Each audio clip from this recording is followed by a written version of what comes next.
Most people think taking the Bible literally is the most faithful way to read it. But what if that's actually the least faithful? Ancient writers used poetry, symbol, and metaphor to describe realities our modern minds can barely imagine. Let's see what we've been missing. Okay, so why is take literal Bible reading? Why does that miss the point? So, literal interpretation of ancient biblical texts often produces the least faithful reading. Ancient Hebrew and Greek authors intentionally used poetic structures, metaphor, and symbolic language to convey layered theological truths. Modern readers impose contemporary categories onto texts written in fundamentally different cognitive worlds, missing how meaning was constructed through parallelism, word order, and cultural symbolism. Okay, some core ideas here. Hebrew poetry constructs meaning through relationships between lines, parallelism or chiasmus, not standalone statements. Greek word order creates emphasis and drama that English translation flattens out. Metaphors like Leviathan weren't stylistic choices, but necessary language for spiritual realities without literal vocabulary. Ancient audiences understood symbolic language as describing real spiritual forces, not fiction. And faithful interpretation requires asking what texts meant to the original audiences in their cultural context. So, why does literal interpretation fail when you're reading ancient texts?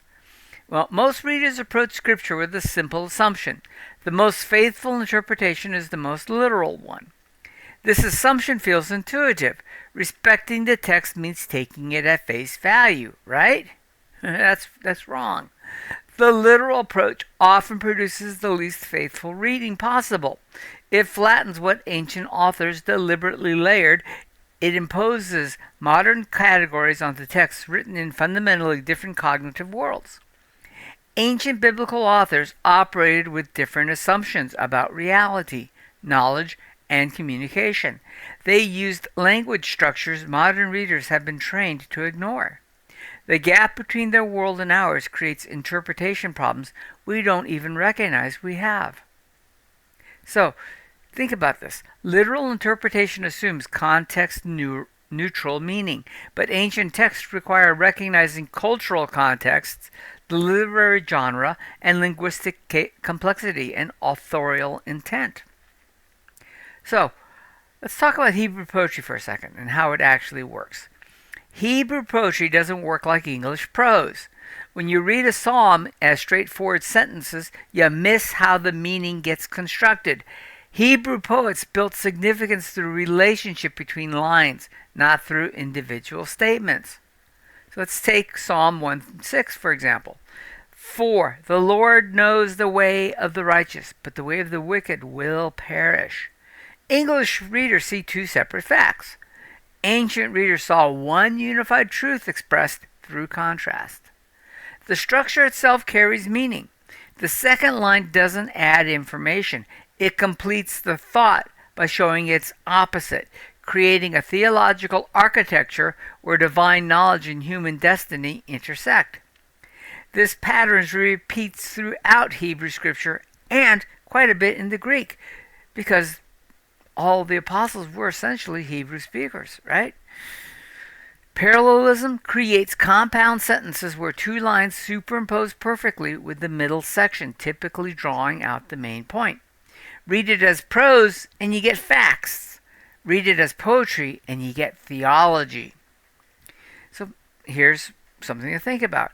Meaning in Hebrew poetry emerges from the dynamic relationship between paired lines, parallelism, and chiasmus, and creating layered theological depth that prose reading completely misses. So, what translation do Greek emphasize, right? Greek adds another layer of complexity through word order. New Testament authors moved words around for emphasis in ways English cannot replicate. They placed the most important elements at the beginning of sentences, creating rhetorical weight that disappears in translation. Matthew 22:5, for example, demonstrates this perfectly. The Greek text uses strategic placement and repetition to build suspense and highlight rejection. The word order invites readers to imagine gestures, pauses, and emotional intensity. English translations smooth this into standard subject-verb-object patterns. The drama vanishes. The emphasis shifts. The rhetorical force flattens into simple narrative. Just remember, most of the Greek New Testament was written to be performed, right? The letter was not written to an individual. It was written to be read to a church, for example, the Pauline letters, right? His epistles. So, modern readers encounter a domesticated version of what was originally a carefully crafted performance. The authors exploited Greek's flexibility deliberately. They knew what they were doing. Our translations often fail to preserve what they built. Translation reality. Greek's flexible word order conveyed meaning through strategic placement. English's rigid syntax obscures this. Diminishing dramatic impact and subtle emphasis, ancient audiences would have recognized immediately. So let's understand metaphor by necessity. Some biblical imagery forces readers to choose between literal impossibility and symbolic meaning. Leviathan appears throughout Scripture as a multi-headed sea monster that God crushes. The description features no creature possesses. The imagery connects to broader ancient Near Eastern symbolism, where sea creatures represented chaos subdued by divine power. Modern readers face a question: is this describing a literal animal or something else? The text itself provides a clue. When Psalm 74 links Leviathan to God's power over chaos, the focus shifts from zoology to theology. The monster becomes a metaphor for a disorder threatening human existence. Here's where interpretation gets tricky. Recognizing something as metaphorical doesn't automatically reveal what it means. Ancient Israelites didn't categorize myth the way we do. They didn't separate symbolic language from reality. When they spoke of cosmic chaos monsters, they weren't telling fantasy stories. They were describing real spiritual forces using the most precise language available to them. The metaphor pointed to something beyond itself, something they understood as genuinely real. So here's a metaphor principle for you. Ancient authors used metaphor by necessity when describing spiritual realities for which no literal vocabulary existed. The symbolic language communicated actual cosmic forces, not imaginative fiction. So, how do you recognize metaphorical language? So the interpretive challenge cuts both ways. Push too hard towards literalism and you miss the point. Push too hard towards symbolism and you lose the ancient worldview entirely. Several internal clues help readers recognize metaphorical language. Fantastical descriptions beyond natural possibilities signal symbolic intent.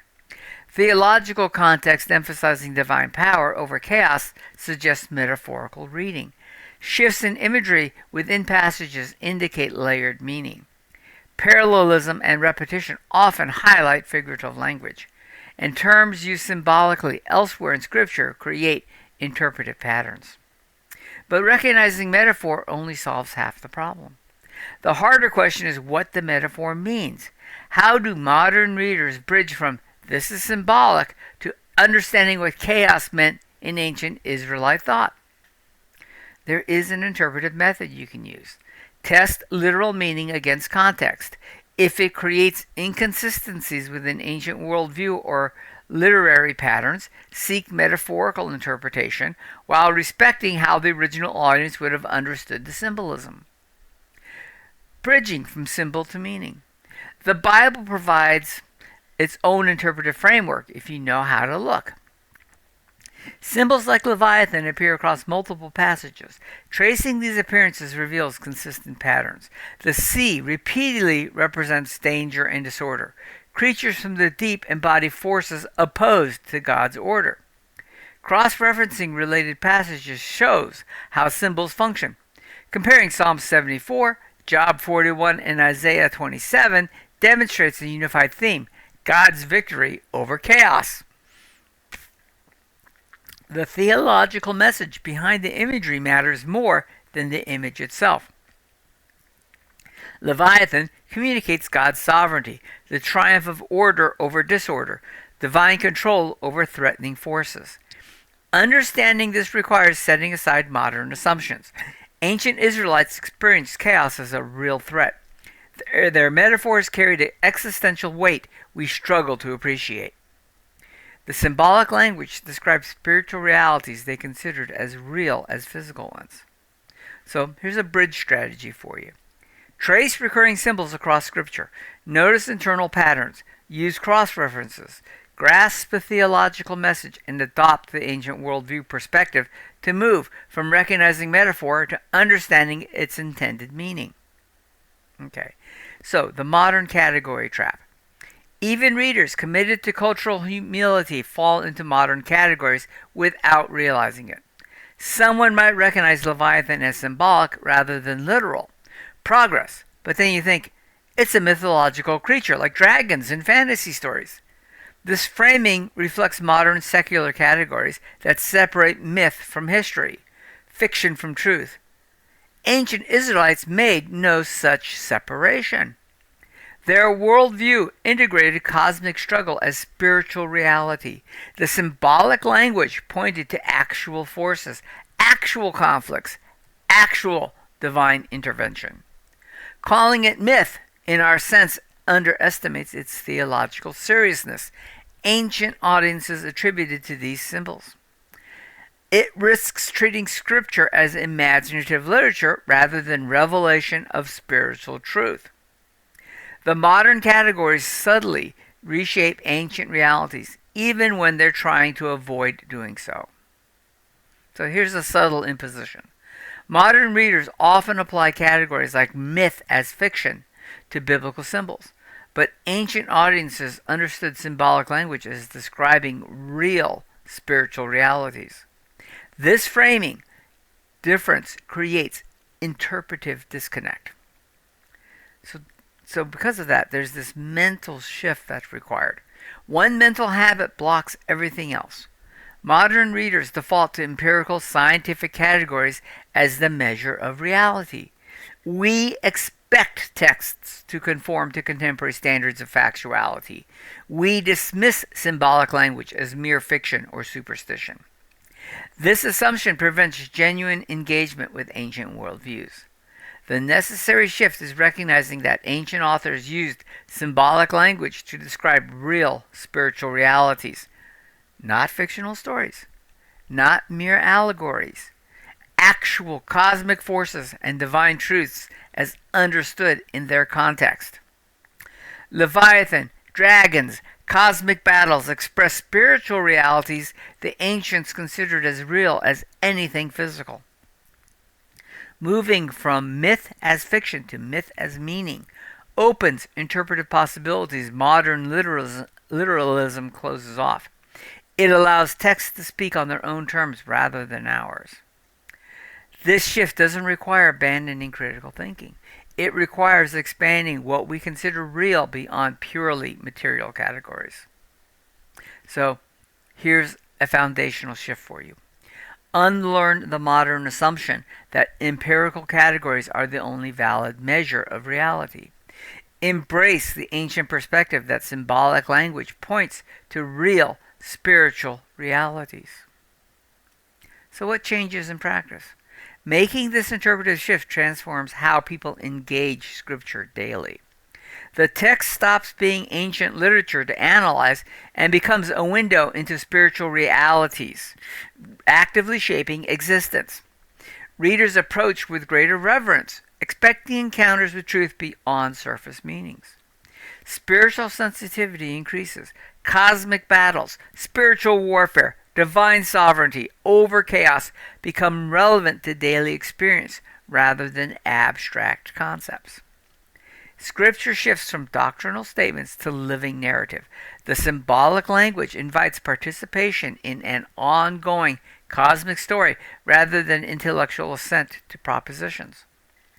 Comfort with mystery grows. Your comfort with mystery grows. I'm sorry. Readers stop forcing rigid literal interpretations and appreciate the richness of layered meanings. Faith matures enough to hold tension and paradox. The interpretive work becomes ongoing spiritual discipline rather than one-time decoding. Understanding the layers motivates continual study, reflection, and dialogue. So there is a practical outcome for us. Seeing symbolic language as describing spiritual realities transforms Scripture from intellectual exercise to vibrant engagement, deepening reverence, spiritual sensitivity, and comfort with mystery, motivation for ongoing study. Following this concept will, I guarantee, enlarge your appreciation for Scripture and how you view it and how you apply it to your own relationship with God. Okay? That's very important. Everything about Scripture is about your relationship with God and expanding it. Okay? All right. Thanks for listening. If you haven't done so, please leave a comment or a question in the appropriate section on here. We will answer all questions appropriately. Also, if you please think about liking this video, subscribing to the channel, and sharing the video with a friend. It helps everyone a great deal. It helps this channel, and I appreciate it. Also, think about joining the Bible study platform. It's $10 a month. We have lots of courses in development, and we're filling them out. And these are all intended to give you a seminary-like educational level without the time and expense. And maybe a little bit, lots of time, but not the expense. Okay? So give it a try. Ask me questions about it. Thank you very much, and have a great day.